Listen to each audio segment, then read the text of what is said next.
All right, we're going to go ahead and get started here. Once again, if you joined a little bit later, I'm Rich Conroy. I am the Director of Education at Bike New York. Thank you for joining us this evening. We are going to cover the most common bike repair problem that cyclists encounter, which is how to change a flat tire or fix a flat tire. So a little bit about Bike New York. We are a nonprofit organization based in New York City. Our mission is to promote cycling, and to that end, we have an education program that teaches basic biking skills, repair skills. We teach bike commuting classes. We have fairly large scale, at least in a normal year, programs with New York City Department of Education to get bicycling involved in the school day curriculum on biking curriculum. So we have a lot going on, and if you learned anything from this class tonight, please do make a donation. There is a donate button on our website. Our programs are mainly funded by our own events. This is another huge thing that we do. We run one of the largest bike tour events in the world, the 5-Borough Bike Tour, which will be August 22nd of this year. We did get a date from the city to do that. So, and I believe registration for it is coming up pretty soon, maybe by the end of the week, if everything goes well. So what in the heck qualifies me to teach a class on fixing flat tires? I did mention that flat tires are the most common bike repair problem that cyclists encounter. And as a young cyclist, a little kid, I grew up in western Nebraska, the Great Plains, and much of the West is afflicted with this invasive species, which we called Texas sandburrs for some reason. Nobody else seems to call it that.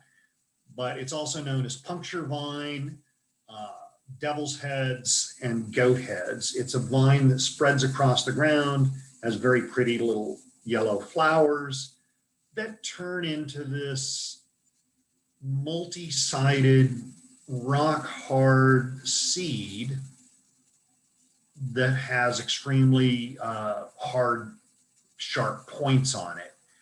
And of course, on our farm, we had lots of them, and my kid's bike tire would just get filled with them. And I was very frustrated by this because I didn't know how to fix a flat tire, and I didn't have the right tools, the know-how, or anything. And I've had, a few other misadventures with flat tires. They never seem to happen at a good time. But on a bike tour several years ago,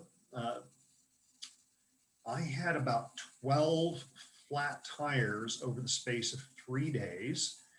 I was using my pump so much that it finally wore out and broke. I ran out of patches. I ran out of spare tubes. And the last flat tire went out with a bang, a literal loud exploding noise, and left me walking with a fully loaded touring bike about 3 to 5 miles to the nearest town, Shepherdstown, West Virginia, where I found a bike shop and got new tires and tubes and such. So I have a lot of experience with flat tires. I also used to work in a bike shop where you get a lot of opportunities to fix flat tires. I taught a recycle a bike program, and I have worked as a mechanic at our own events, as well as events run by other folks. So we're going to cover first flat tire prevention, how to prevent it from happening in the first place, tools that you're going to need, and then we will go through step-by-step instructions on how to fix a flat. And I'm going to periodically just check chat.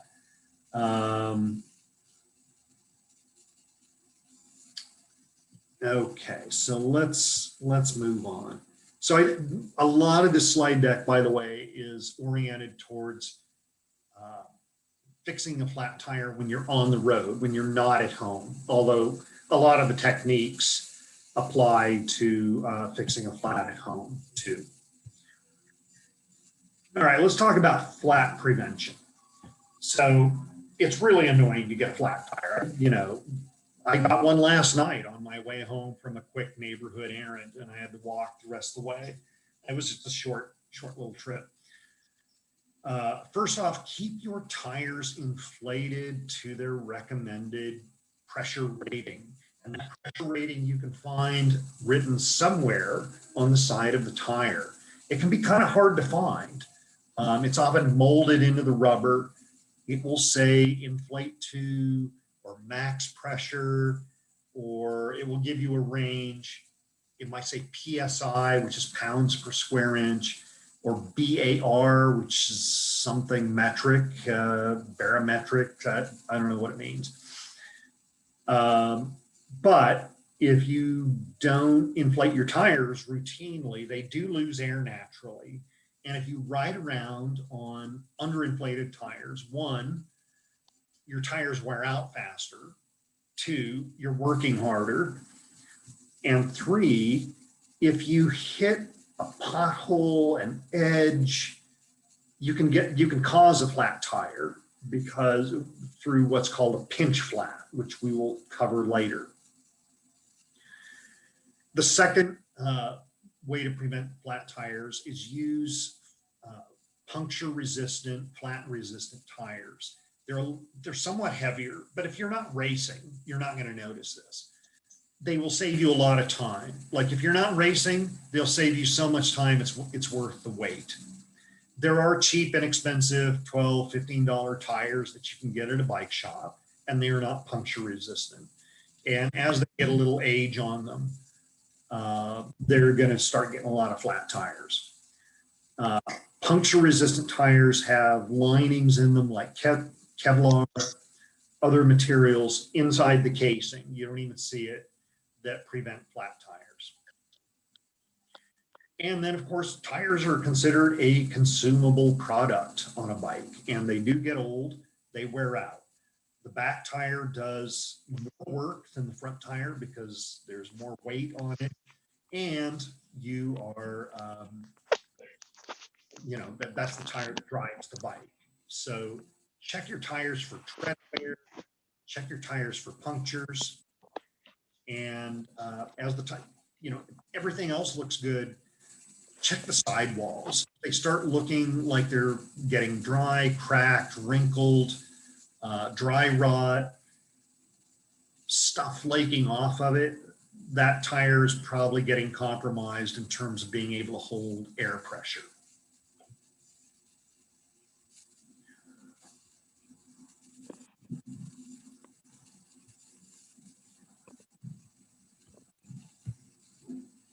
All right, let's talk about tools and items you need. So obviously you're going to need a spare tube.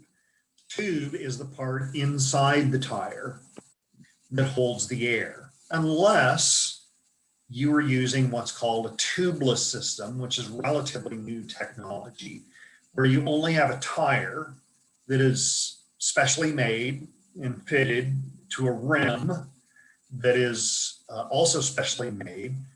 And then you have a sealant that seals the tire to the rim, but it also, if you do run over a tack, for example, and your tire gets a small puncture, that sealant inside, it's a liquid, rapidly seals the puncture. But we are going to be talking about conventional, traditional tires, which use inner tubes. So you need to know the size of your tube and the type of valve that it has. So there are mainly two types of valves. There are Schrader valves, which are the same type that cars and other vehicles use. It's a wider, fatter, thicker, rubber-clad valve that has a little push pin inside, spring-loaded push pin. When you push down on it, it lets air out. The other type is a Schrader valve, which comes on usually more expensive bikes.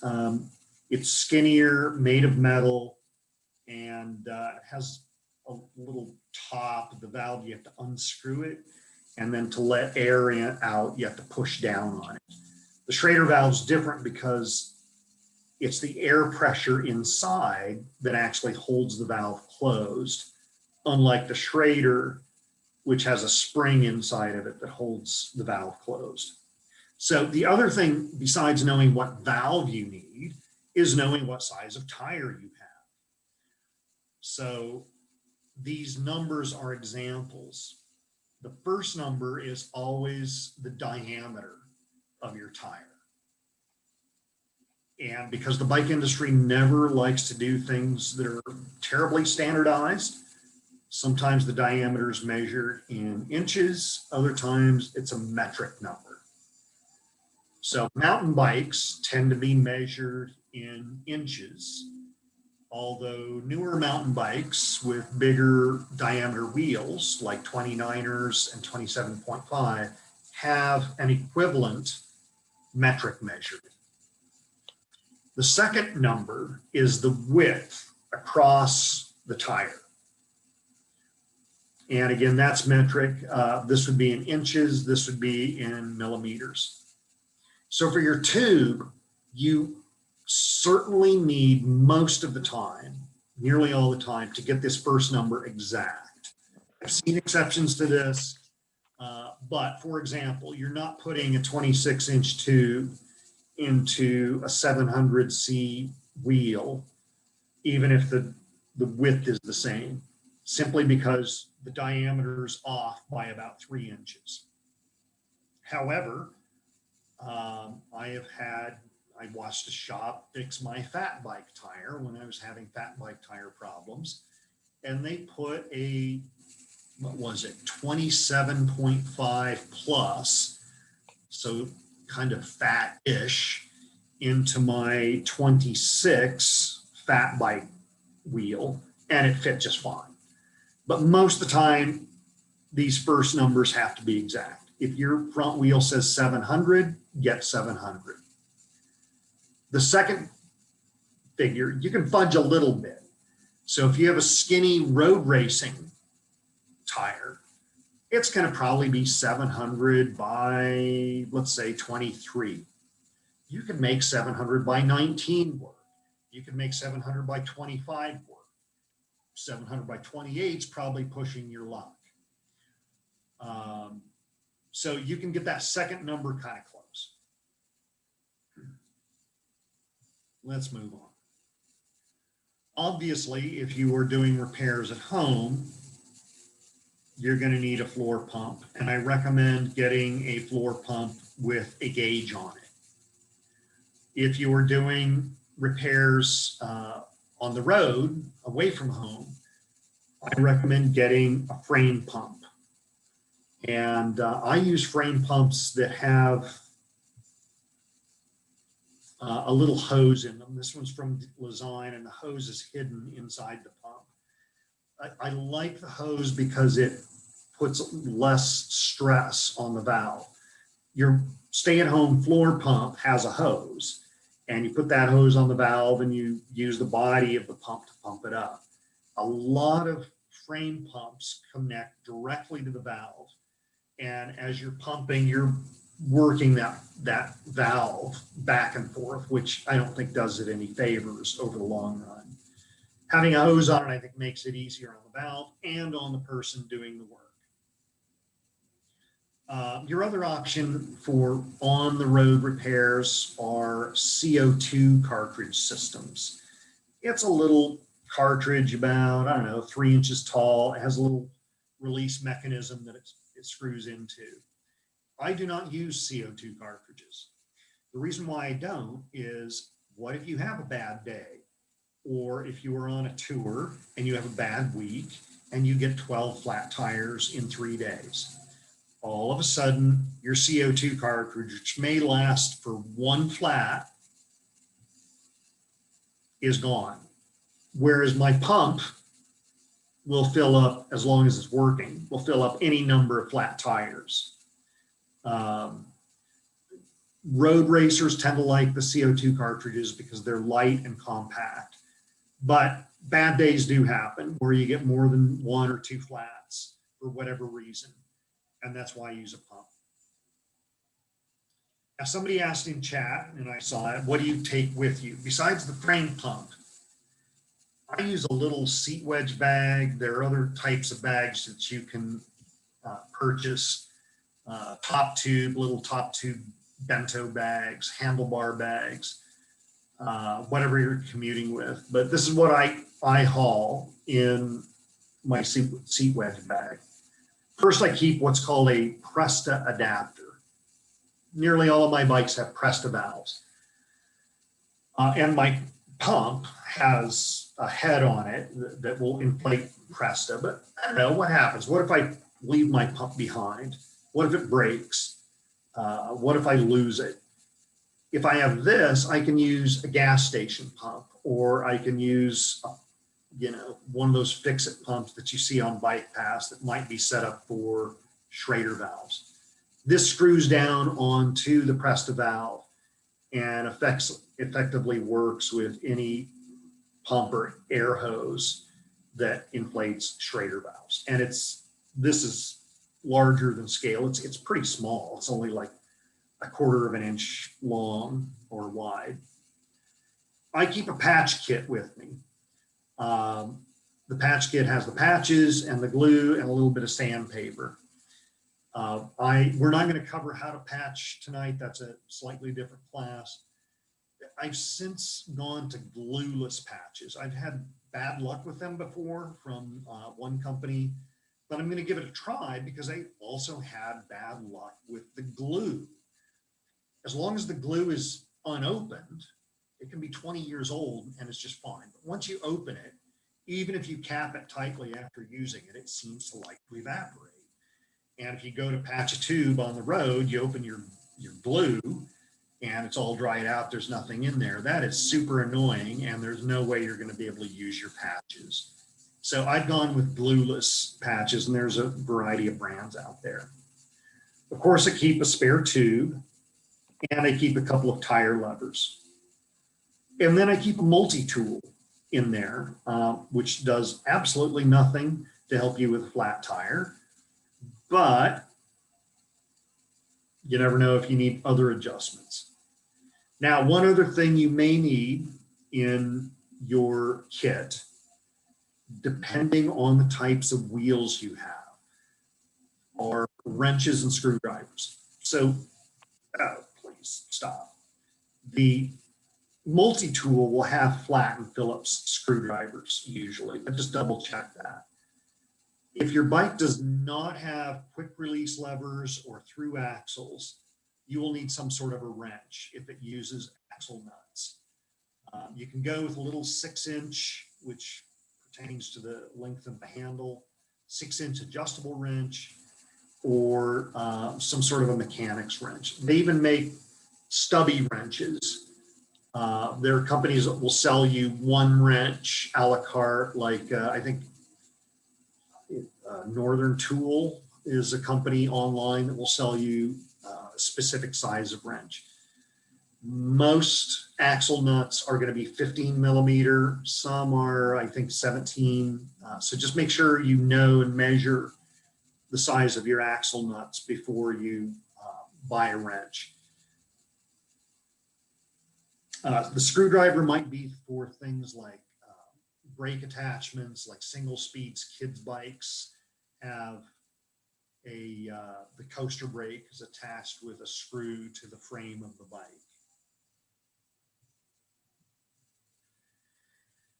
Now, here's what you don't want to use. You don't want to use any kind of like loose gripping tool for other purposes, specifically to get the axle nuts off. So please, no vice grips. They're great for other stuff, but don't put them on your axle nuts. It will tear them up. Please, no channel locks, no pipe wrenches, no pliers. And then in terms of getting the tire on and off the wheel, please save your butter knives for actual butter.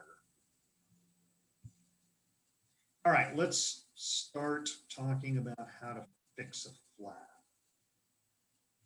And we're going to focus on the back wheel because generally the back wheel is the one that's going to get flats more often.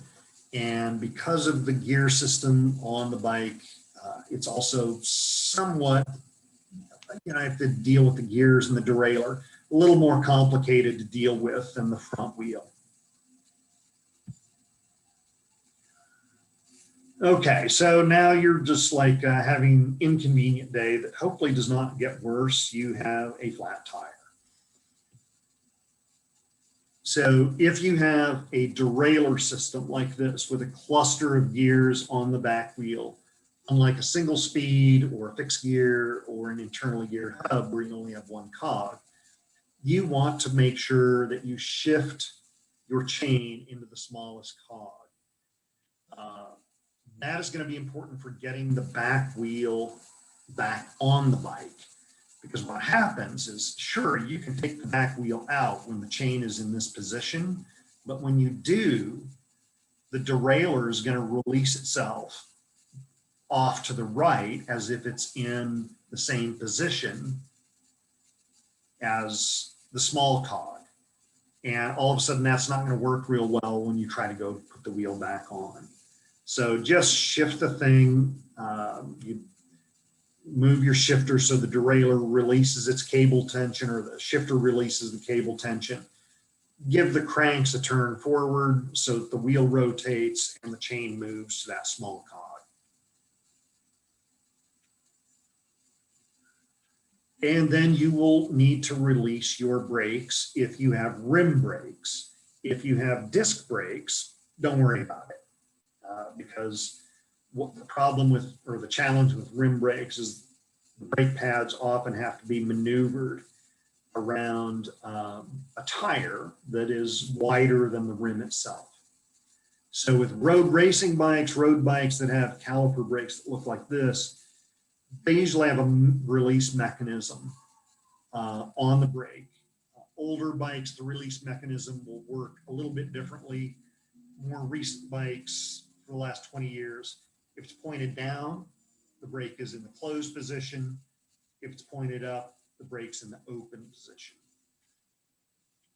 If you have what are called V brakes, which are still very common, you have a cable that comes down, goes through this curved noodle, which connects to this little swing arm right here.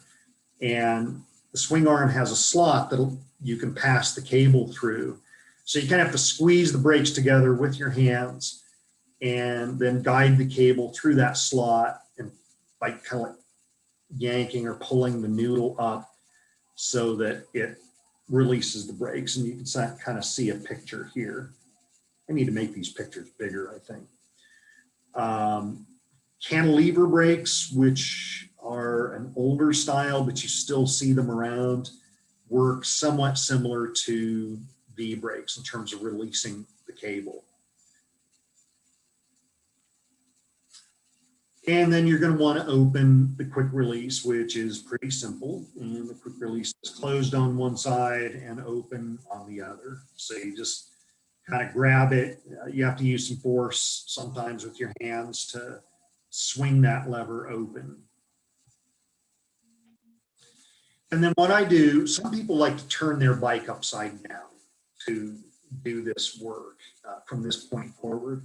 That's fine. You know, just make sure if you have headlights, bells, computers, Garmin's, GPS, your cell phone, anything that can get damaged by turning the bike upside down, that stuff gets taken off the handlebar. I myself just do this kind of with the bike in an upright position. I lift the back of the bike, or if it's the front wheel, I lift the front and I let the wheel drop out. With the back of the bike, you kind of have to also maybe manipulate the derailleur by grabbing the swing arm of the derailleur. And usually this part of it's pretty clean. Unless you're using too much chain lube, then of course it'll be filthy, but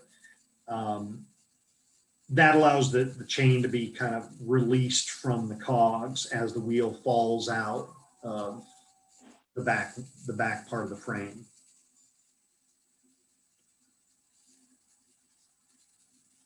So now you're ready to use your tire levers, which hopefully you have packed with you in your little seat wedge bag or somewhere. And the tire levers, you want to make sure you start using them on the opposite side of the wheel from the valve stem. If you try removing the tire kind of around in here, your life is going to be very hard doing that, because the valve stem also kind of has a way of making this part really tight. Whereas if you start opposite, it's just going to be a lot easier. So there's a particular way that tire lever needs to be positioned. And I'm going to go back. Let's see if we have a picture of the tire lever. Not a very good one. So you have one end that's a hook, and we'll talk about what that's for. And then the other end is sort of like a spoon or a spade or a lever, and it goes in a particular direction, has a particular side to it, that's spade end. So I'm using the spade end and to get underneath the edge of the tire. So the edge of the tire right here is called the bead, and it's actually a piece of cable that is enclosed by the rubber and the casing of the tire, and usually folded back and bonded in there. So you don't really see it unless the tire is getting old and it's flaky and it's exposing the cable. But that cable is what holds, the bead is what holds the tire to the rim when you put air in there. And it's pretty strong, and you have to get that part over the edge of the rim.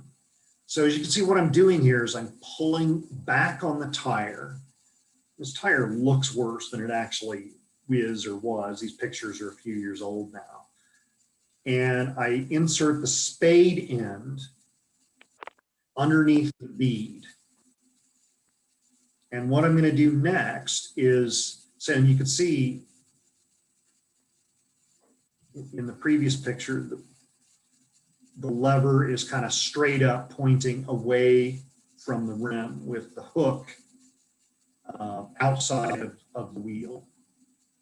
What I'm going to do once I have it hooked under there is basically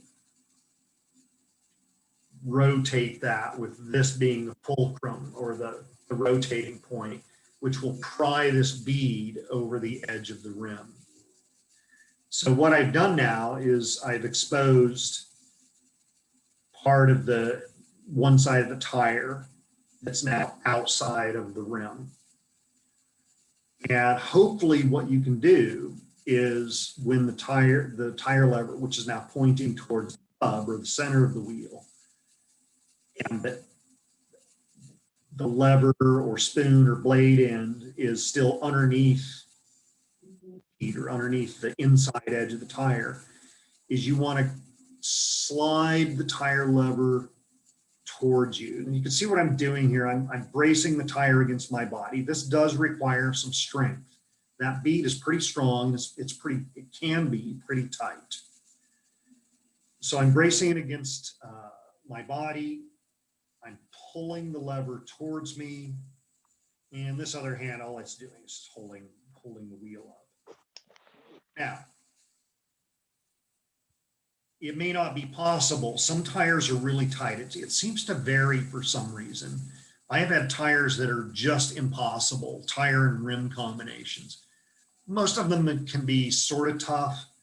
Some of them can be super easy for some reason, even within the same tire and rim size range. But what you're trying to do is kind of peel the edge of the tire off the rim, so that one side of the tire is on one side of the wheel is no longer mounted.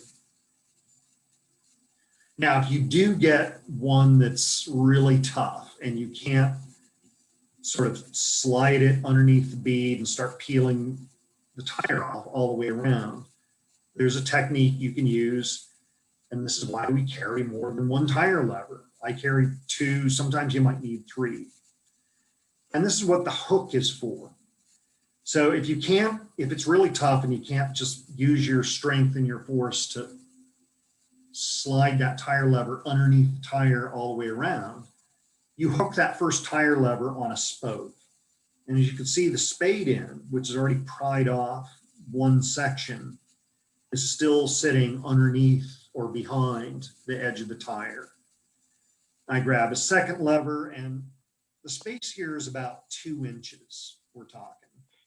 I do the same thing. In the first step, I pull back on the tire, I insert the lever in there, get it caught underneath the edge of the bead, and I don't know, this is all backwards for me. I twist it over. So it's now pointing towards the inside of the wheel again. And then I try this again. All right. I am trying to pull that lever towards me to peel the tire off while that first lever is still holding its position. Usually 2 levers will do it. Sometimes I've had to use 3.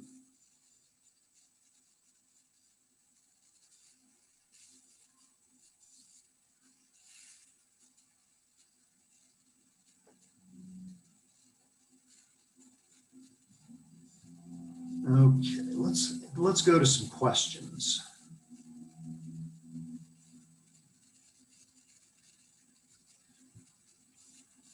Someone's having some problems with volume. I have heard this before, but it tends to be one type of person. All right, what are the sidewalls? So the sidewall of the tire is this part. It's the part that faces left to right that does not contact the ground.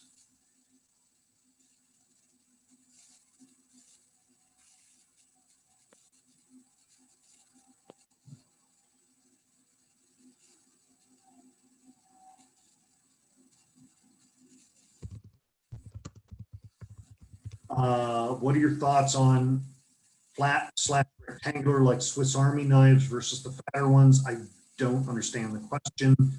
Please avoid using your Swiss Army knife on tires. The screwdrivers might be useful for dealing with screws. Aren't pliers good for fixing V-brakes when the connecty part, which is a good phrase, patching the brake snaps? I would avoid using pliers on your bike most of the time. If something breaks, take that to a shop.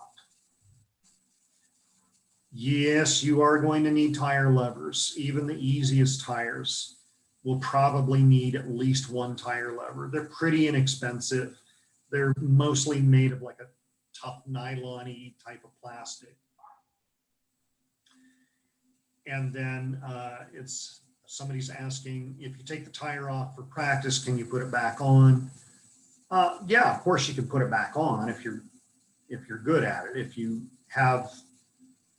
were totally out of practice or inexperienced and can't get it back on, then you're going to need either somebody to help you or a bike shop.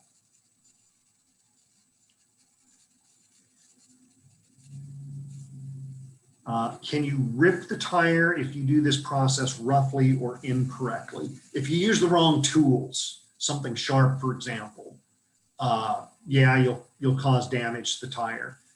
If your tire is really old and getting dried out,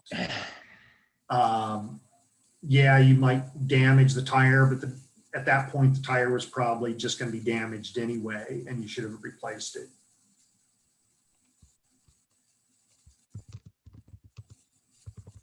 All right, let's move on. We were talking about getting tire, at least one side of it exposed.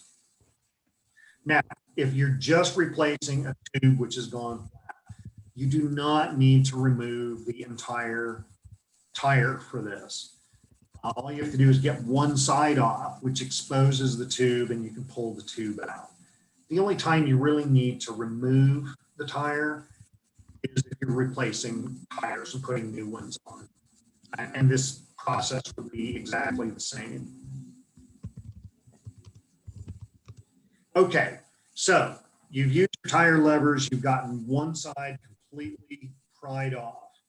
The tire, as you can see, is still mounted on the rim because the other side is still installed. And you can reach in there, maybe expose more of the inside of the tire, find the tube and pull it out. Again, you're going to need to start away from the valve stem. You can't take the valve stem out first. It has to come out last. And as you can see in this picture, what I do is I kind of pull back on the tire because that valve stem is kind of underneath and inside the tire. I pull back on the tire and then I just pull the valve stem out of the rim. So make sure you're paying attention to the orientation of the tube as you pull that valve stem out. What I do is I lay the wheel on the ground with the side of the tire that is exposed, that is unhooked. And I lay the tube down on top of it in the same position that it came out. And this helps me possibly find the leak and the source of the flat. So when it's in this position, I'll use my pump. This is the valve stem and this is the hole in the rim where the valve stem was inserted. I'll use my pump to start inflating the tube. This is one way to find what caused my flat tire. If I can hear air coming out, say right here, then I would look right there to see if I can find a sharp object that somehow came through the tire. Now, if you're doing this outside, right next to a highway or something, you know, outside can be busy. It may be difficult to hear air leaking out of your tube when you try to put air in. Some punctures can be so tiny, even inside when it's really quiet, it can be difficult to hear the air leaking out. But if you go to bed in the evening with a full tire and you wake up in the morning and that tire is flat, you have some sort of a puncture. Tires don't, or tubes don't deflate that often.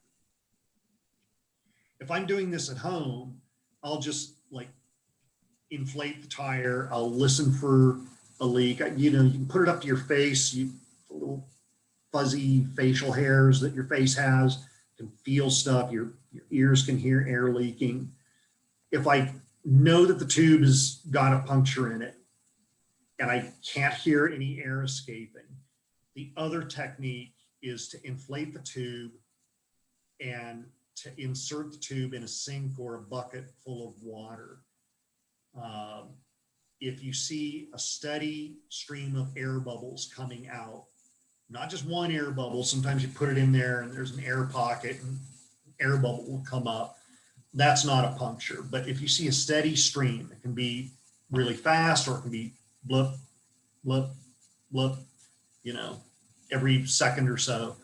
That's where your puncture is at in the tube, not the tire. You're checking the tube, the part that actually holds air.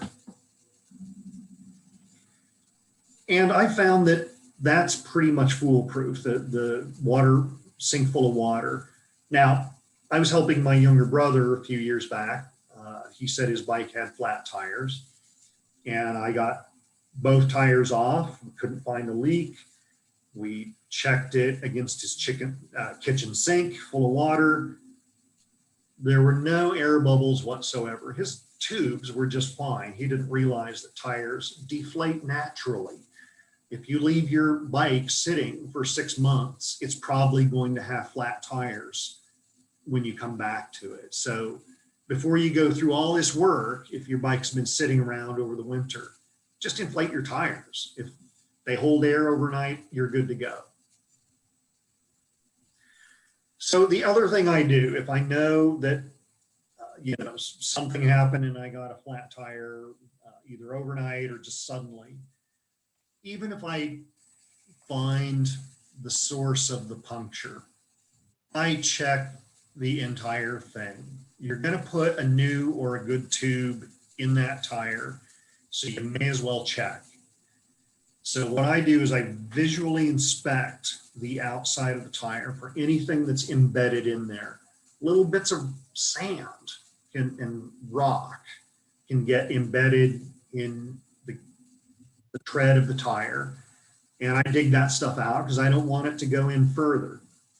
At the same time, I'm rubbing my fingers in lightly inside the edge of inside the tire where the tread would be, because some things can go through and you won't see them. For example, a little piece of wire from a cable. If you run over that, it's almost invisible, but your fingers will feel it. And again, I say lightly, you don't want to be rubbing in there really hard, because if there is something sharp, you're going to cut yourself. All right, so let's talk about types of punctures or deflations and what causes them. So if you have a small pinhole in your tube, that means your tire picked up something sharp, a nail, a tack, a piece of glass, something small but sharp, that little piece of really thin wire. And you can patch the tube, and your tire is just fine. That stuff is so small that it doesn't really compromise the tire at all. If you pump up your tube and you hear air coming out, you find two holes right next to each other, that is called a pinch flap. And it's not caused, usually, unless you ran over a staple, it's not caused by something coming through the tire. It's caused by riding your tires underinflated. And you're riding along, your tire's pretty soft and spongy, and you hit an edge, like the corner of one of those steel plates that New York City likes to put down, or you hit the edge of a pothole or the edge of a driveway, the lip of a driveway. And what happens is the tire compresses against that hard edge into the rim, and it pinches the tube against the rim in two spots. That's why it's called a pinch flap. Also called a snake bite, because it looks like a snake bit your tube. Those are also patchable. It doesn't mean that there's usually anything wrong with your tire. Now, if you pull your tube out and you try to put air in and absolutely nothing happens, it means you have a much bigger blowout. That can be caused by a tire that is just way too old and dried out, and maybe the sidewall, the side of the tire, got too dried out and just the tube came out. It just blew out of there. Like that 100 pounds of pressure in there, in that tube, is looking for a way to get out. Or maybe you were changing tires or replacing a tube and you didn't get things assembled quite right. The tire's not quite even on the rim. And as you go to inflate, part of the bead is not engaging the rim correctly. And as you inflate that tube, the tube pushes the bead off the rim, and all of a sudden you have tube trying to come out with more and more air that you're putting in, and it blows up. And I've had this happen too. Again, it may not mean anything wrong with the tire. It could be, if you have a huge blowout, that you have a cut, like a big cut, something that you ran over that's sharp, and it caused a big cut in the tire. Yes, your tire is compromised. You have to get a new one. We actually have a class called Emergency Repairs that shows you how to deal with that situation if you're on the road, so that you don't have to call a cab or walk home. I've had a situation, it was very hard to see, where the bead was getting separated from the rest of the tire, maybe for an inch or two. Almost, for at least in that situation, it was hard to see, but it was a space, it was a gap. And when I went to put air in the tube after everything was installed, it found that gap, and the tube started to come out of the tire, and it would just blow up and explode. The other thing that you might see is where the valve stem connects to the tube. Sometimes those get little holes right there at that connection, You can't patch or repair them. It is time for a new tube. Usually the tire is fine though. And that can also be caused by the wear and tear at the valve, by riding on an underinflated tire, because that causes the valve to move back and forth. Whereas a fully inflated tire, that valve's going to stay put. All right, so let's move on to putting a good tube or a new tube into your tire. Always remember, check the tire and even check the rim strip, which is a piece of cloth or a piece of nylon that covers either the spoke hole or the ends of the spoke nipples, so that the tube is not rubbing and resting against them. Check and make sure your rim strip is covering the ends of the spokes inside the rim and that there's no damage to the rim strip. In other words, always check. People have put good tubes, new tubes back into a tire, forgetting to check. I've probably done this. And then all of a sudden they have another flat tire right away. And so that you get to do this all over again. And who would want to do that?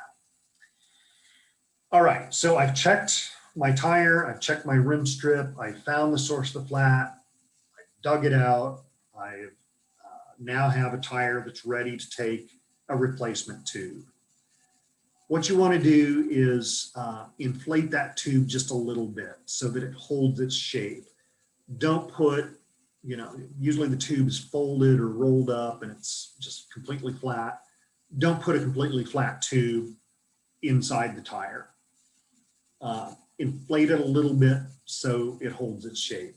If you overdo it, the tube will just keep getting bigger and bigger and bigger like a balloon, and it won't fit inside the tire. So just a couple of hits with the pump and it will hold its shape. If you have a fat bike or a mountain bike tire, you're going to need to give it more than a few pumps to get it to hold its shape. And then you want to start things in terms of putting it back together is the opposite of the way you took it apart. So in this case, we're going to start by putting the valve stem back into the little valve hole in the rim. And I pull back on the tire, exposing that valve hole. I push, and you might have to use a little force. I push the valve stem into that hole. And then I kind of pull the tire over and around this part of the tube here so that it's inside the tire. And then you want to make sure that you're actually doing this on the side of the tire that you removed from the rim. If it's still installed, if the tire is still installed on the wheel and you try to go on the other side that you didn't remove, it is going to be impossible. Okay, you're kind of like trying to go in through a locked door, not the door that you already opened. So insert the tube on the side of the tire that's been removed from the rim, that is exposed and open. And then I kind of stuff the tube inside the tire all the way around, working away from the valve stem towards this end, this side of the wheel. So when you're done, you're going to have the tube inside the tire. You shouldn't have any exposed tube. And what you're going to want to do is push the tube and the tire over so the tube is resting not only inside the tire, but over the rim. You don't want any tube outside of the rim when you go to finish this last part. So now you're ready to reinstall the exposed, disconnected side of the tire back onto the rim all the way around. What you want to do is, again, start at the valve stem. Don't end there. And what I do is I usually push the valve stem in a little bit, and I use my thumbs to push the bead over the rim, and I release it. And at this point, this part of the tire, the bead should be kind of in here, catching the edge of the rim.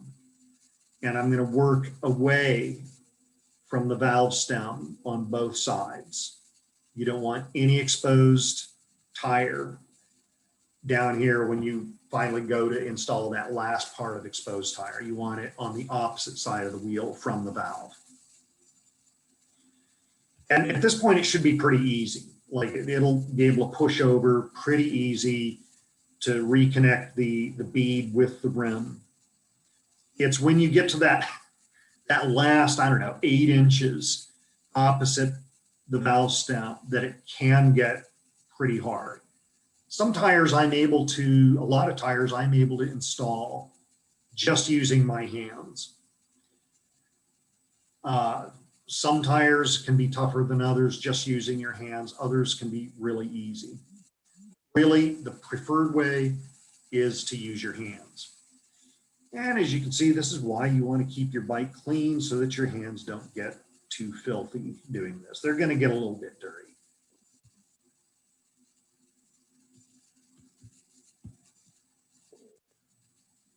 And so what I do to push that last bit, it's usually about 8 inches that are still exposed, is I use one hand to pull back on the tire, and I use my thumb strength to push the bead over the edge of the rim. Now, if you have a tire that's tougher, tighter, more difficult, you're going to have to use your tire levers to help you get this last stretch of tire back on the rim. And there's a technique to do that so that you don't accidentally puncture your tube or pinch it by mistake. So this time, what I'm going to do is I'm going to use my tire lever, and I'm going to put it between the rim and the sidewall, this time with the spade facing out, and again, the hook and the tire pointing straight up. And this part here that I'm going to call the crossover point. This is where I have the tire on, and this is where I do not have the tire on, and this is where it crosses over. So I'm about 1 inch or so behind that crossover point where I already have the tire installed. We'll show you how to do this, but I would really not stick your tire lever up inside here if you can avoid it. That's a good way to get a pinch flat caused by your tire lever. And as you can see, I'm using my hand to pull back on the tire so I can get the tire lever in there.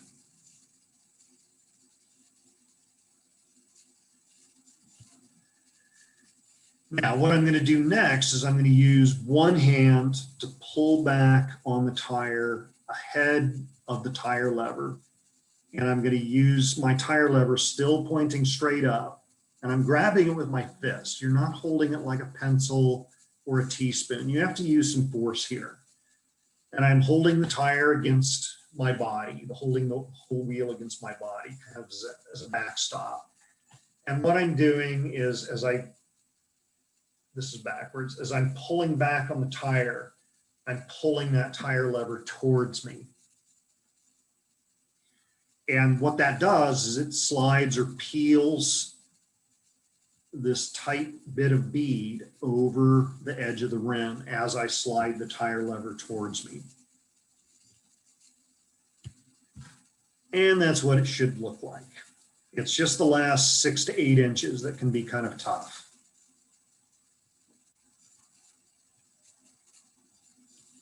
Okay. I'm going to go back because there is another technique.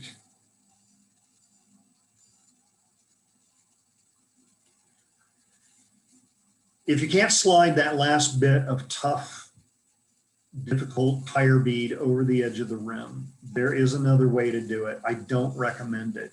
And it certainly should not be your first choice of the way to do things.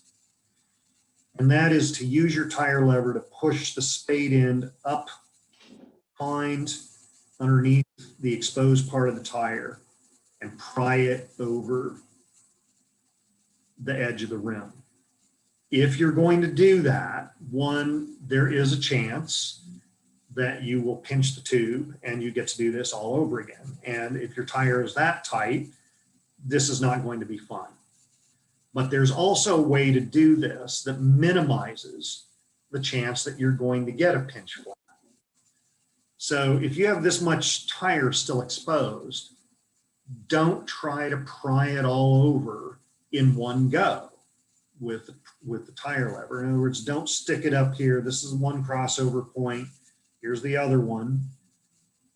Don't stick that tire lever up in there and try to pry the whole thing over at once. You're going to get a pinch flat, guaranteed. This part's going to be a little bit looser, so I will slide the tire lever up in there, and then I will, pardon me, I will move it over to kind of close to that crossover point, and then I pry it up. And that's going to get part of the tire over, but it won't do the whole thing. So I have to maybe do that 2 or 3 times. Pull the tire lever out, slide it up in there again, push it over to the crossover point, pry it over. Again, don't try to pry the whole 6 to 8 inches in one attempt. It just won't work. You might break your tire lever or puncture the tube inside.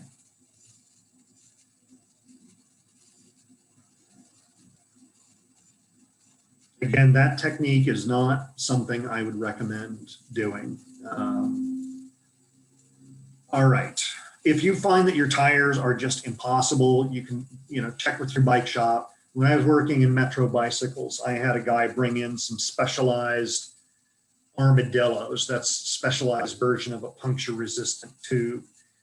And he was grousing. They were brand new tires. They're impossible to get on and off.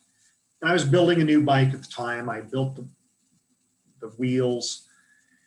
And I was like, oh, what a baby. I mean, he should know how to do this. And lo and behold, I tried to put those same tires on the rims of the wheel that I had built, and it was impossible.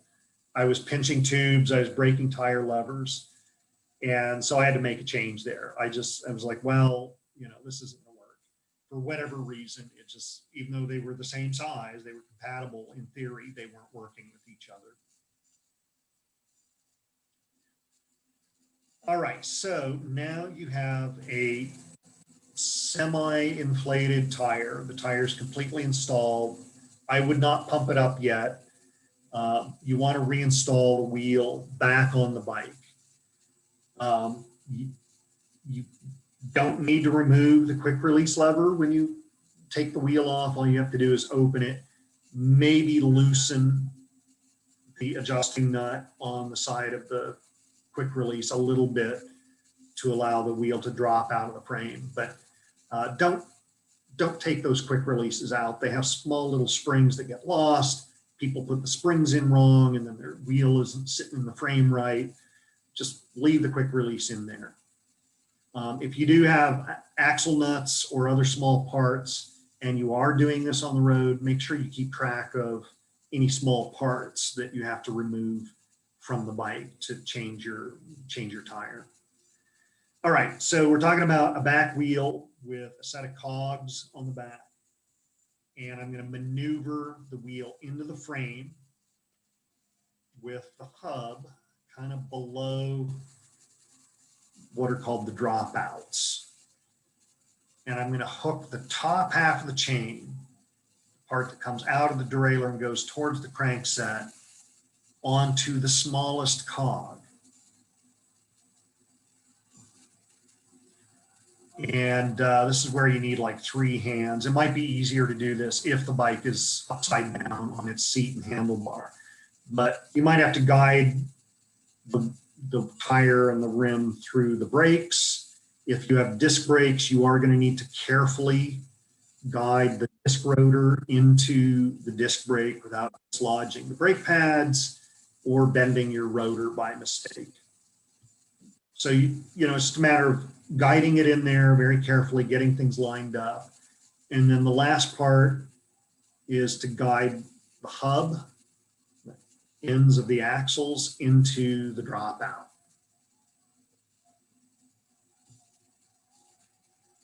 And a lot of times it just pops in there pretty smoothly, but sometimes it can be a little bit of a finagling to get everything lined up right. Once the wheel is in there, please make sure you close the quick release. That quick release does not work by just tightening the nut on the other side up as far as you can and then using a pair of pliers, pipe wrench on it. No, that's not how it works. You get it tight enough so that when you go to close the lever, you get resistance halfway closed. And then as you close it more, the resistance is going to get more difficult. When the lever is closed, usually you'll have a stamp or a marker that says closed that you can see, and you should not be able to rotate the quick release lever in either direction in the closed position. If you can rotate it, your wheel is too loose, open it again, tighten the nut, maybe half a turn, and try it again close it again until you cannot rotate that lever when it's closed. I've actually had back wheels come out on a bike just from, I closed the quick release lever, but maybe it was a little too easy to close. And if your back wheel comes out while you're pedaling hard, you're going to crash, you're falling. So please make sure that quick release lever is good and tight. And at that point, that's when I re-inflate the tire. As you are re-inflating it, watch the edge of the tire all the way around on both sides to make sure that the bead is engaging the rim evenly all the way around. The worst that can happen is the bead does not engage the rim evenly and the air pressure pushes that section off and the tube explodes. The other thing that is also super obnoxious is your wheel tire has sort of a flat spot. It's rolling along like an egg, and you'll feel it. It's like ga-boom, ga-boom, ga-boom as you're riding along, and that's super annoying if the tire doesn't go on there evenly or inflate evenly. I've had that more with fat bike tires than other types of tires. You also want to check and make sure that the tire, especially if it's older or if there's damage that you didn't detect, doesn't get any bulges in it or have any uneven spots.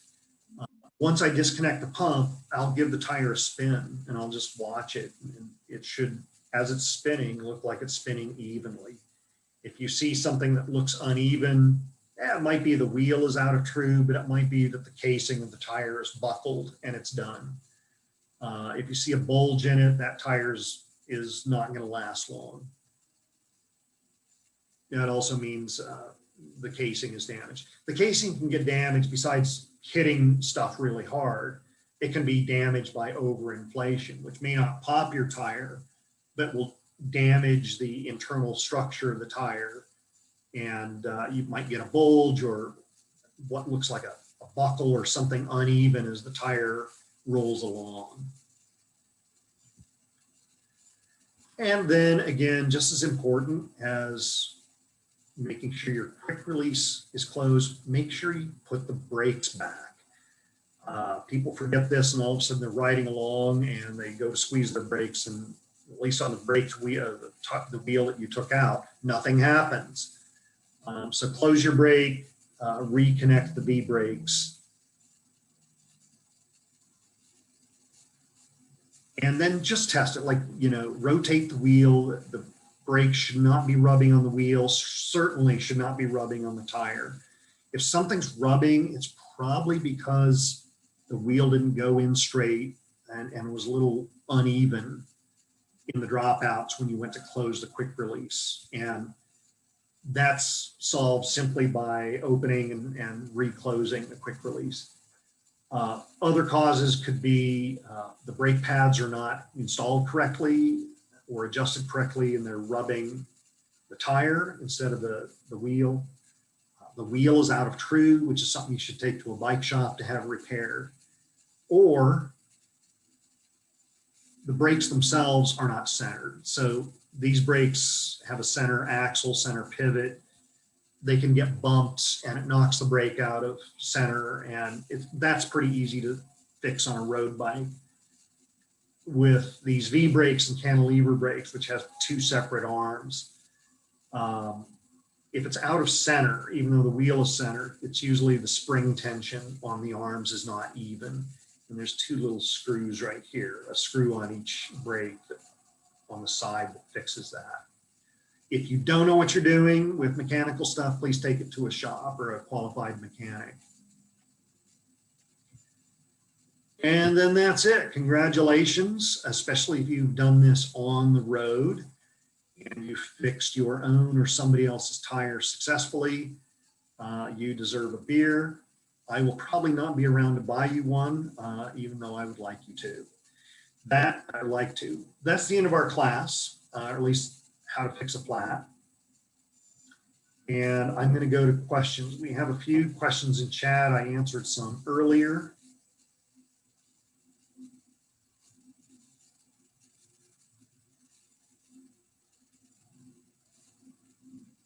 All right.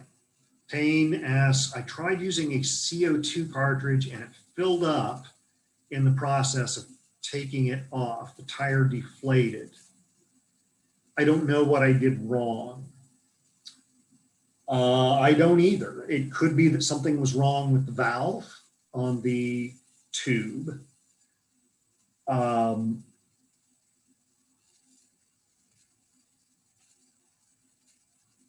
That's what it sounds like. Was something went wrong with the valve. With both Presta and Schrader valves, the valve can be loose. Maybe it doesn't react correctly or got damaged somehow in the process of putting your pump head or your CO2 inflator on. Those valves sometimes, not often, but sometimes can be a little bit finicky. I've had episodes where I went to, with the Presta valve, and let me go back because there is something you need to know about the Presta valves.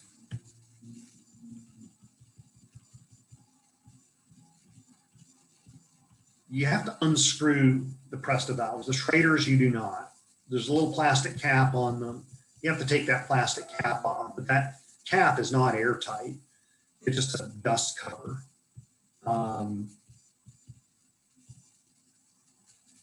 There's a little part on the Presta valve right at the top here that you have to unscrew in order to deflate the tire if you need to, or to get air in. If it is screwed all the way in, you are not inflating that tire. So unscrew that. Once it's unscrewed, I usually tap on it because it can get stuck, and you'll hear a little if there's air in there, and that'll allow you to inflate your, pump up your tires, inflate the tube, do whatever you need to do. The Schrader valve is spring loaded. Once you put the pump head or your CO2 cartridge on there, air pressure will depress that spring in there. And so you don't really need to mess with the Schrader valve. But I've unscrewed the Presta valve. Instead of unscrewing the valve itself, I was unscrewing it from the little metal part that it's attached to, and all of a sudden all the air comes out because all of a sudden I'm holding a piece of the valve in my hand. Usually that doesn't happen. This is just maybe the tube is getting old or something. All right, let's go back to chat and questions.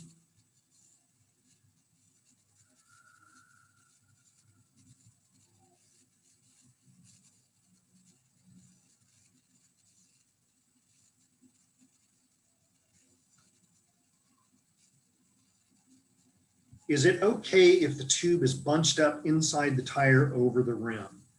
If not, how do you fix or guarantee the tube is positioned correctly inside the tire?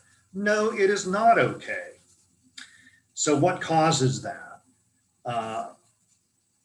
One is if you're riding around on underinflated tires, I've seen tubes get bunched up in one section for some reason. I don't know what causes that, but the tire, the rim, and the tube are all moving because your tube's not inflated enough to hold everything tight. And so it will get bunched up. If you are installing a new tube, fresh tube, it gets bunched up maybe because when you went to inflate a flattened fresh tube, you overdid it. And now the diameter of the tube is much bigger than the tire. You're trying to cram it in there. So that's why I said inflate the tube only enough so that it holds its shape. If you keep pumping it up, it's just going to get like a balloon and it'll get larger than the diameter of the tire. So that's probably what causes that. If it's just barely inflated to hold its shape, it should go into the tire just fine without bunching up.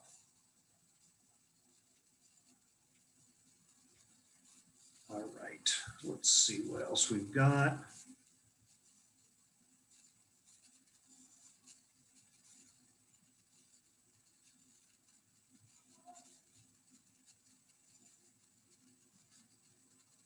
Somebody says, Miriam says, I hope I never get a flat. That is probably going to happen, but good luck.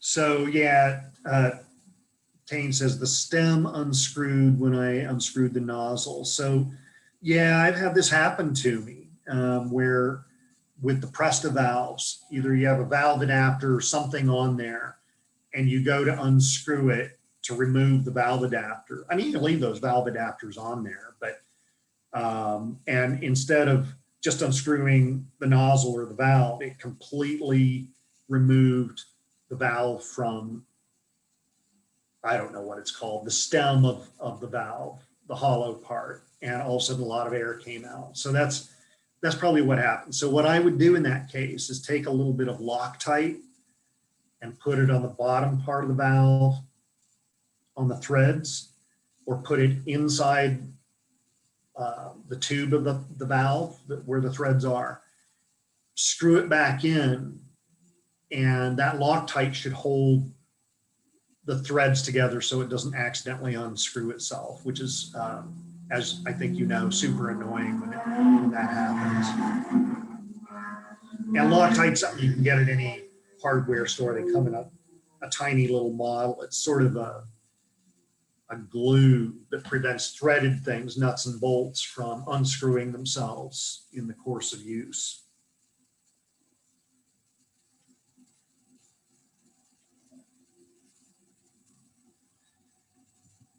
There's a question, is there an age limit for tires? I got an old bike out of my mother's basement. It must be 30 years now.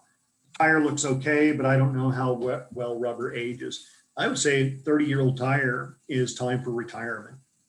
No pun intended. Even when tires are stored indoors, you know, humidity, heat, getting hot, then getting cold, they just age. So the telltale sign for a tire that old is the sidewall. Is it getting dried? Is it getting cracked on the side? The tread may not necessarily show that.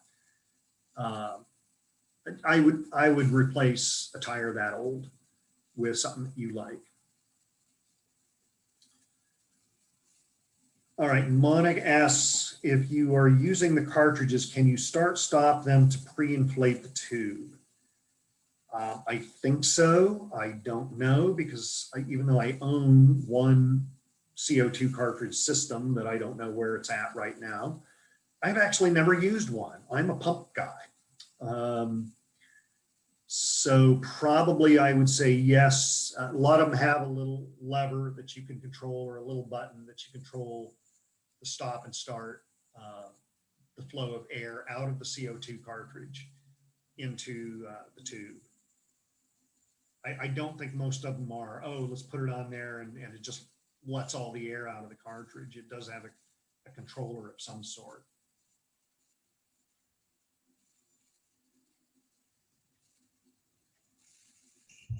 Hey, Rich.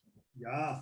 I have a question also about like how long a tire lasts. So you said no to the one that's 30 plus years old, but like how many years do you think a set of tires would last before we need to think about replacing them? Okay, but so this is a good question. Um, some of it's miles and mileage. Your tires may be only 3 years old, but if you're riding 10,000 miles a year on them, the tread is going to wear out. Now, a lot of tires come with a hard to notice tread wear marker on them.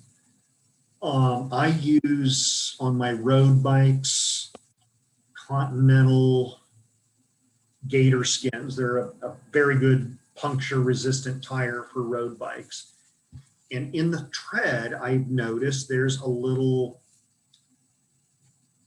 it looks like a little hole, and it's molded into the tread. It's not an actual hole that's caused by damage. That's a wear marker. You know, one thing you can do is take a picture of your tires when they're new, and then, you know, because this is something I don't notice. It's like, well, how do I know, you know, that the tread is wearing out? Because I don't remember what it looked like when it was new. And then, you know, 3 years later, 5 years later, take a look at the tread. I think that was the problem with my 12, 13 flat tires in the space of 3 days, is I looked at the tires. I mean, I inspect stuff when I'm going out on a long trip like that. It looked good to me, but it wasn't. They were just getting a little too old. There was no dry rot, there was no cracking, but they were not up to the job for that particular trail that I was on. If you notice that you're getting a lot of flat tires and you can't find any discernible signs of like, you know, stuff coming through, like, and maybe stuff coming through a lot is a sign that the tires are getting old. I would say, you know, maybe 5 years is a reasonable lifespan for tires. Another way to tell on a new tire. So the tires inside, they have a casing, and the casing is made of like some sort of woven fabric or material. And it can be canvas, it can be canvas plus other materials, but it's woven, okay? If you start to notice that the side of the tires are starting to show signs of that fabric underneath the rubber, that might be another sign. Now, I've got a bike with brand new tires. I mean, the bike's not that old. It seems to be showing that, but the tires aren't that old. So I don't know what's going on there. But I have seen, like, I've seen tires where threads are coming out from the sidewall or coming out from the bead where the tire wraps around the bead. That's probably another sign that the rubber is just getting old and dried out. I would say 5 years is a decent lifespan, depending on how many miles you're putting on the bike. If the bike's stored outside or in the sunlight all the time, it's going to dry out faster. The 30-year-old tire in the basement, you know, I've worked for Recycle a Bike. We've seen a million bikes like that, and the tires are usually just done. They're not going to last. Thank you. All right. So Ronan asked, I was wondering how you could tell the tube is bunched up. Well, when I went to take it out, there was a section of tube that was folded over itself inside the tire. It shouldn't be that way. If you have to do that to get it in the tire, it shouldn't be doing that either. The tube should be even inside the tire all the way around.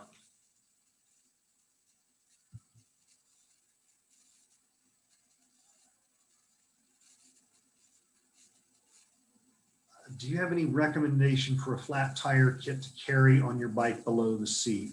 Well, as I said, I carry tire levers. Sometimes patch kits with glue come with tire levers. Other times you have to buy them separately. I carry a spare tube.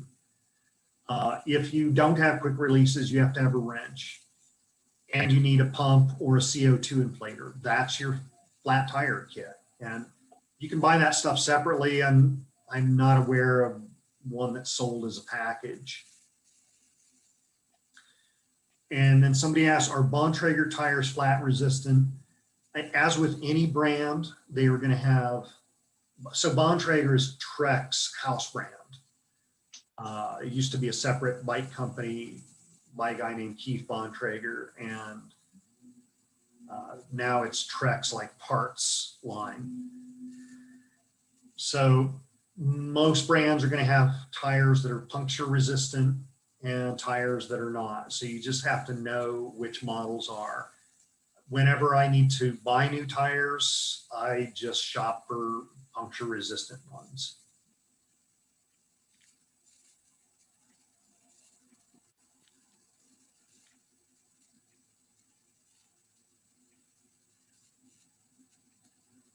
So Ronan's asking, does a flat tire doesn't have anything to do with the tire itself? Well, it might. If the tire is damaged, like it has a big cut in it, it's not going to be able to hold the tube, which, yes, the tube and the inner tube is the same thing.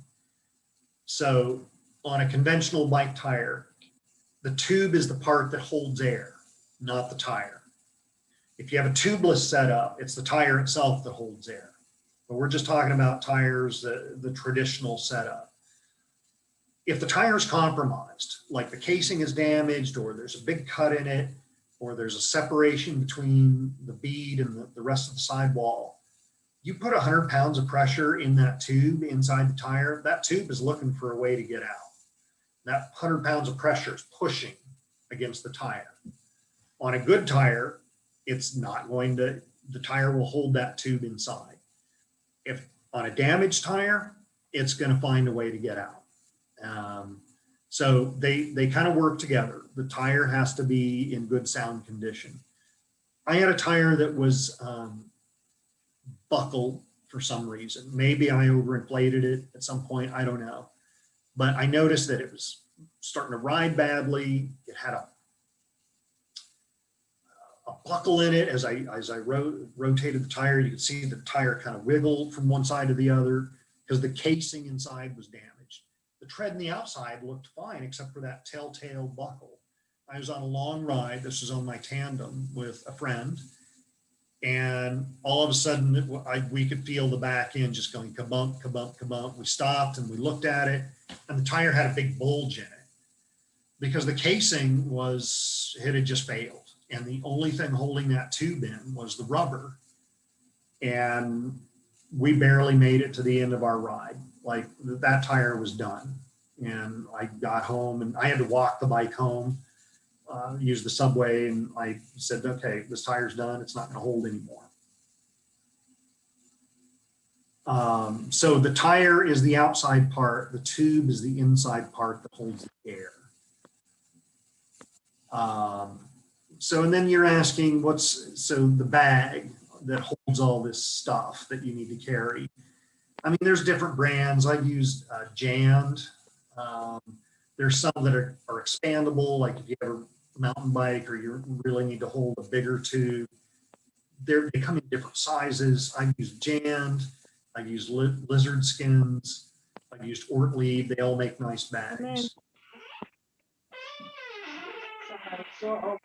All right, we are at 7:30, and I think I've reached the bottom of our questions in chat. A lot of chat questions.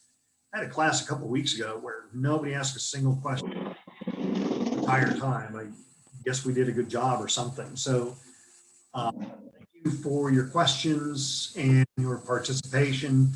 I'm going to give it one last chance. Does anybody have any questions? I have one. Yeah. What if you're renting a city bike? Then you definitely should be checking that before you even take it out of the stand, because that's getting a lot of usage. Yeah, those tires though are overbuilt. Everything about bike share bikes are overbuilt. Those things are more overbuilt than a tank or a battleship.